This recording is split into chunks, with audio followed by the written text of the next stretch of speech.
हामिद साहब, अगर हम इसको लार्जर कॉन्टेक्स्ट में देख लें, क्योंकि एक बार बार पाकिस्तान में बड़ा जिक्र होता है, इसकी हवा चली है, अब इसके फेवर में सितारे जा रहे हैं। सो हम बड़े अरसे से ये सुन रहे थे कि पीपल्स पार्टी के फेवर में जाएंगे सितारे। फिर हमने देखा कि कराची में रिगेन किया उन्होंने। एक वक्त में कराची में बहुत शिकायत थी पीपल्स पार्टी से, लेकिन जैसे भी था रिगेन किया। अब हम क्या कह सकते हैं कि नेक्स्ट इलेक्शन जब भी होंगे, जनरल इलेक्शन, तो उसमें भी हम पीपल्स पार्टी को रिगेन करता हुआ देखेंगे, सेंटर में उनकी गवर्नमेंट हो सकती है?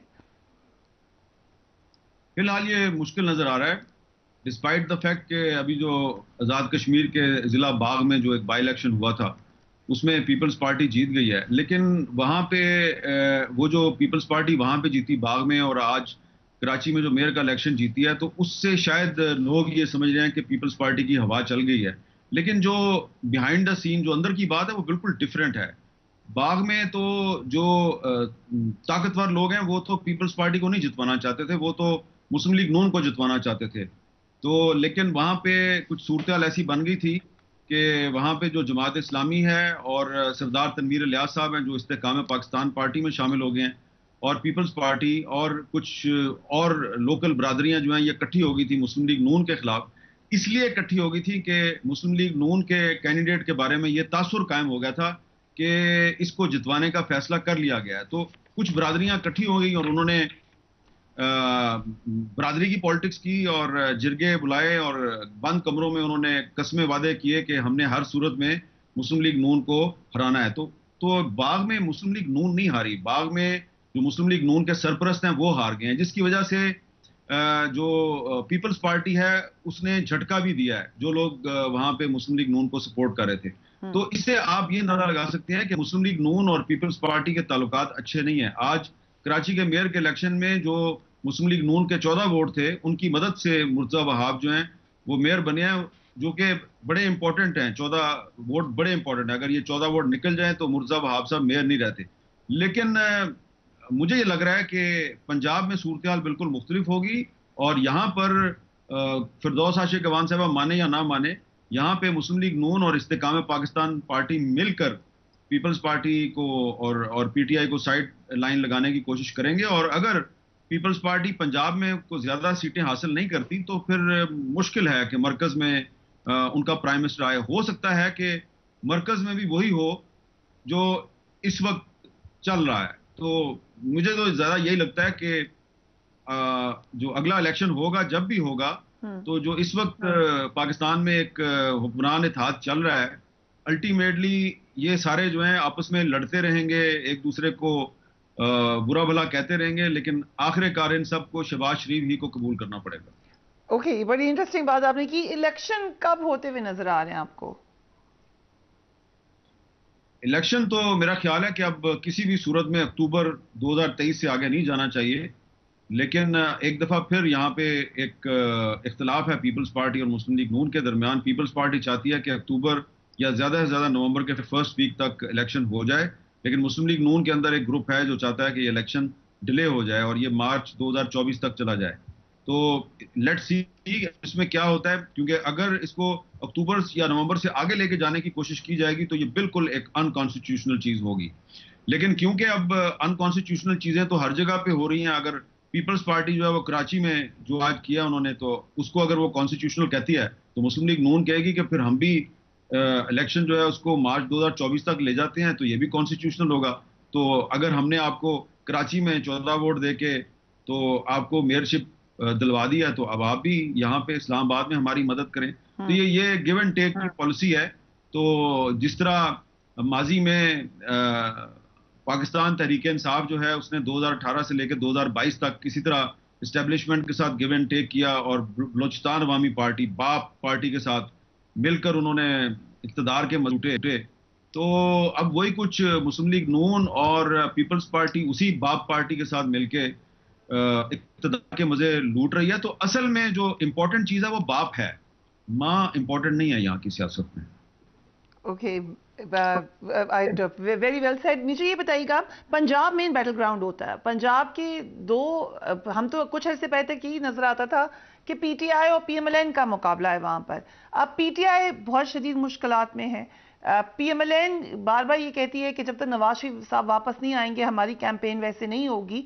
लेकिन ये जब भी इलेक्शन होगा पंजाब का, क्या हम देखेंगे कि इसमें ना chairman Tehreek Insaf most probably नहीं होंगे, या जेल में होंगे, या सीन में नहीं होंगे, और दूसरी तरफ नवाज शरीफ भी नहीं होंगे? ऐसे ही होना है पंजाब का इलेक्शन? देखिए, हो सकता है कि नवाज शरीफ साहब जो हैं वो अगर वापस आ जाते हैं तो मुस्लिम लीग नून की इंतखाबी मुहिम में शायद वो हिस्सा लें। लेकिन फिलहाल मुझे ये लग रहा है कि नवाज शरीफ साहब और जहांगीर तरीन जो हैं ये सिर्फ इलेक्शन मुहिम में हिस्सा लेने तक ही महदूद रहेंगे, क्योंकि अभी सुप्रीम कोर्ट की तरफ से इन दोनों को वैसा रिलीफ देने का मुझे इम्कान नजर नहीं आ रहा। क्योंकि ये हो नहीं सकता कि एक तरफ आप डिस्क्वालीफाई करें, उनको गिरफ्तार करके जेल में डाल दें, और दूसरी तरफ आप उनके दो मुखालफिन हैं, नवाज शरीफ और जहांगीर तरीन, उनके बारे में जो सुप्रीम कोर्ट का फैसला है उसको आप रिवर्स कर दें। तो इससे साहब की जो है मजलूमियत में मजीद इजाफा हो जाएगा। ऐसा पॉसिबल नहीं है। तो मुझे तो यही लग रहा है कि नवाज शरीफ और जहांगीर तरीन ये अगले इलेक्शन में की जो इलेक्टोरल पॉलिटिक्स होगी उसमें ये मुझे नजर नहीं आ रहे हैं। लेकिन अगर जेल में भी हों और डिस्क्वालीफाई भी हो चुके हों, और उनके जो वोटर्स और सपोर्टर्स हैं उनको पता चल जाए कि मिस्टर फलां XYZ या ABC जो हैं उनको आपकी सपोर्ट हासिल है, और भले उसके पास बल्ले का निशान हो या ना हो, सिर्फ इतना पता हो कि वो इस बंदे के पीछे है, तो मेरा ख्याल है कि उसको बहुत बड़ी तादाद में वोट पड़ जाएंगे। तो मुझे लगता है यह है कि अगले इलेक्शन में भी पंजाब में मुकाबला मुस्लिम लीग नून का की हमायत याफ्ता पार्टी या ग्रुप या कैंडिडेट्स के दरमियान होगा। इसमें जो पीपल्स पार्टी और इस्तेकाम पाकिस्तान पार्टी हैं ये मेहमान अदाकार होंगे।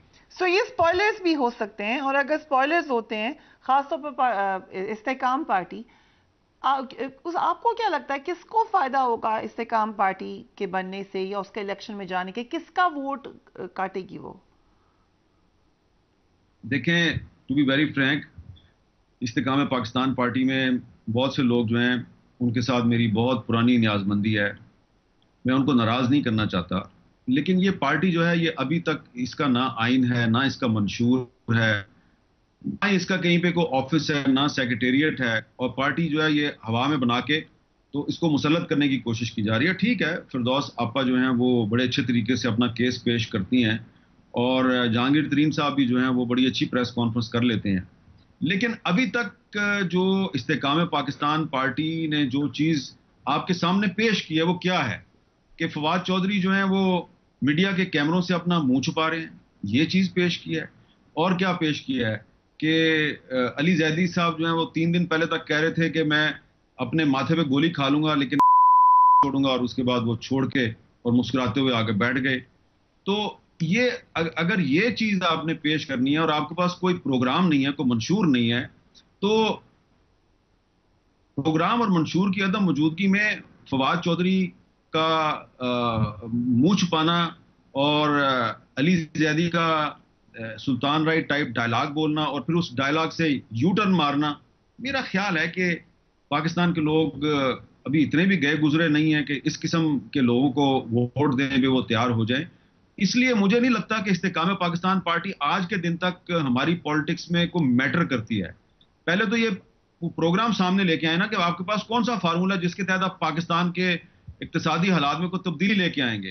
तो अगर यही पुराने चेहरे जो पहले के साथ थे और इन्होंने को पहले फ्लॉप किया और फिर उसको छोड़ के तो दूसरी तरफ चले गए, तो आई एम सॉरी टू से ये पार्टी जो है ये फिलहाल मुझे चलती हुई नजर नहीं आ रही। राइट। एंड पीटीआई का क्या आपको मुस्तकबिल नजर आ रहा है? कुछ लोग चले गए हैं लेकिन कुछ लोग अभी मौजूद भी हैं। मसलन असद उमर साहब ने कहा कि मैंने पार्टी नहीं छोड़ी है, लेकिन मुलाकात शाह महमूद कुरैशी साहब और परवेज इलाही साहब अभी तक डटे। असद उमर साहब जितना मर्जी कह लें कि मैंने पार्टी नहीं छोड़ी है, लेकिन जो उन्होंने प्रेस कॉन्फ्रेंस की थी उनको अडयाला जेल से रहा किया गया और दोबारा गिरफ्तार नहीं किया गया। वहां से वो सीधे गाड़ी में बैठ के नेशनल प्रेस क्लब इस्लामाबाद आए और वहां आके पार्टी के ओहदों से इस्तीफा दे रहा हूं। जबकि शाह महमूद कुरैशी को उसी अडयाला जेल से छोड़ा गिरफ्तार किया गया, फिर छोड़ा गया, फिर गिरफ्तार किया गया, ठीक है, और फिर वो फाइनली कोर्ट के ऑर्डर पर रिलीज हुए। तो डिफरेंस आपको नजर आ रहा है। मैं समझता हूं कि शाह महमूद कुरैशी और परवेज इलाही जो हैं वो खड़े हैं अभी तक असद उमर साहब जो मर्जी कर लें, मैं तो ये मानने के लिए तैयार नहीं हूं कि वो साथ खड़े हैं। और वो अपने आप को बहुत चालाक समझते हैं, लेकिन पाकिस्तान के अवाम जो हैं वो उनसे थोड़े से ज्यादा चालाक हैं। तो ये बात मैं मानने के लिए तैयार हूं कि शाह महमूद कुरैशी साहब हैं, परवेज लाई साहब हैं, फरख हबीब साहब हैं, हमाद अदर हैं, मुराद सईद हैं, ये लोग खड़े हैं इमरान खान के साथ। लेकिन सच ये है कि पाकिस्तान तहरीक इंसाफ की एज अ पार्टी जो उसकी एक क्रेडिबिलिटी थी वो काफी डैमेज हो गई है। अब अगर कोई वोटर या सपोर्टर अगर किसी के साथ है तो वो के साथ है। पार्टी से तो लोग जो हैं वो काफी मायूस हो चुके हैं, क्योंकि पार्टी तो टूट फूट गई। और ऐसी टूटी फूटी के जो उसका स्पोक्स पर्सन था, उस पार्टी का जो तर्जुमान था फवाद चौधरी, वही भाग गया। पहले वो जूते छोड़ के भागा इस्लामाबाद हाई कोर्ट से, और फिर वो छोड़ के भाग गया। तो अब आपको खुद भी तो सोचना चाहिए ना। देखें, एक मैं असूल की बात कर रहा हूं, एक लॉजिक की बात कर रहा हूं कि जस्टिस वजीउद्दीन साहब थे, हामिद खान साहब थे, तस्नीम नूरानी साहब थे, मरहूम नईमुल हक साहब, ये सारे लोग जो हैं ये आपको मुझे बार बार प्राइवेट मीटिंग्स में पब्लिकली एक ही बात कहते थे, ये जहांगीर तरीन जो है, ये जो अलीम खान है, ये जो परवेज खटक है, इन्होंने हमारी पार्टी तबाह कर दिया है। पार्टी में वजीउद्दीन साहब ने इलेक्शन करवाया, इलेक्शन का रिजल्ट चेंज हो गया। पार्टी में तस्नीम नूरानी ने इलेक्शन करवाया, उस इलेक्शन का रिजल्ट चेंज हो गया। और वजीउद्दीन साहब ने और फिर हामिद खान साहब ने, यही 3 4 5 लोग जो है इनका नाम लिया था कि तबाह करेंगे, और एग्जैक्टली वही लोग जो है वो छोड़ के भाग गए। तो इसलिए जो पाकिस्तान तहरीक इंसाफ के साथ जो कुछ भी हुआ है, इसका जिम्मेदार कोई और नहीं, सिर्फ और कि उसने मर्दम शनासी का मुजाहरा नहीं किया, अपने लोगों की बात नहीं सुनी। जो लोग पुराने पुराने पहले दिन से उनके साथ थे, उनकी बात नहीं सुनी, और इक्तदार की हवस में, इक्तदार के लालच में उन्होंने कंप्रोमाइजेस किए, पार्टी के अंदर डेमोक्रेसी को नहीं आने दिया और पार्टी को तबाह कर दिया। तो अब लोग जो है साथ इसलिए नहीं है, साहब ने को अपनी हुकूमत के दौर में बहुत बड़ा मार्का मार दिया है साथ, इसलिए कि वो समझते हैं कि ये नवाज शरीफ और आसिफ जरदारी के मुकाबले पे छोटी बुराई है। ऐसे लोगों की एक बहुत बड़ी तादाद है पाकिस्तान में, छोटी बुराई है। तो ये सारे हैं तो बुराई, लेकिन कोई बड़ी बुराई है, कोई छोटी बुराई है।